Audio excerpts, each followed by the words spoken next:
Hello, it's Ann O'Brien. Nice to see you. I'm going to speak with you today about how to know when you're healed. So we hear a lot, and a lot of people ask, how do you do healing? How do you heal yourself? How do you heal somebody? What are the techniques? What to expect? And you hear a lot, and you may have even heard it from me, about how healing is a process. And just as you peel one layer away, there's another layer, right? So the healing process never ends. We're always evolving. And with that said, there is something I have got to speak to where I see a lot of people getting stuck. A lot of people don't ever acknowledge that they healed something. A lot of people don't notice that they healed something and fail to celebrate and continue to find the next thing and the next thing and the next thing to fix. I'll give you an example. So let's say last week you were upset about a situation with your ex, or you were upset about something at work. And so you talk to a good friend and you're just, on a rant about this thing. And then fast forward a week, you talk to your same good friend and she says, and by the way, you're on a different rant. Now you're like, oh my God, can you believe my child, blah, blah, blah, or this is going on with my health, and you're on the next thing, right? And she says, oh, how's it going with your ex? Or how's it going at work? Isn't that, a big thing going on for you right now? She's assuming, and you're like, oh, that, yeah, whatever. I forgot about that. That's fine. And you didn't even stop to acknowledge yourself that you had healed something.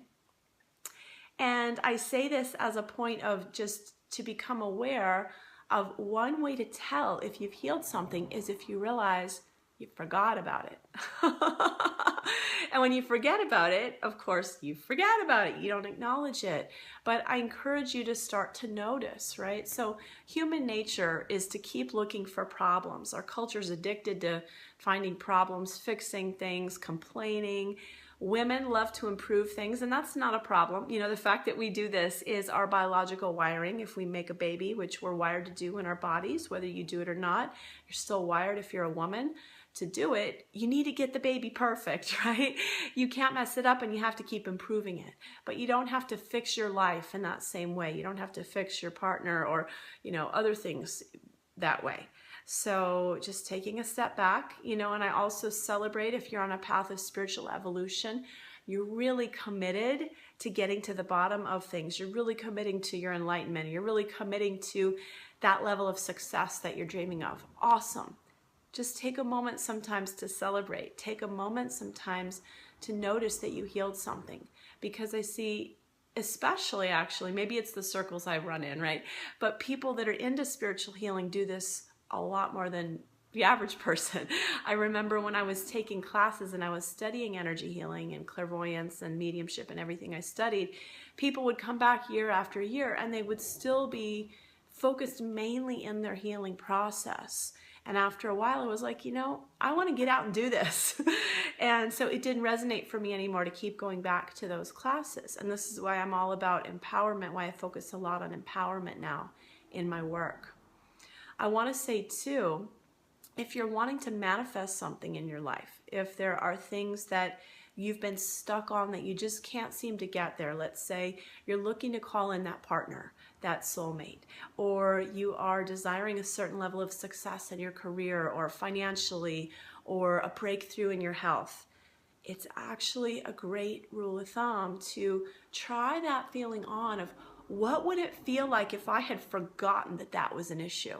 What would it feel like if I forgot that I didn't have a partner? What would it feel like if I took it as a given that I felt good in my body? What would it feel like if I just assumed a certain level of success and I walked in the world that way? So it can be very, theatrical. You can get into it and you can play and you can dress up and you can get into the part and go to those places. Or you can just get into that really beautiful place of neutrality of, yep, I've got it.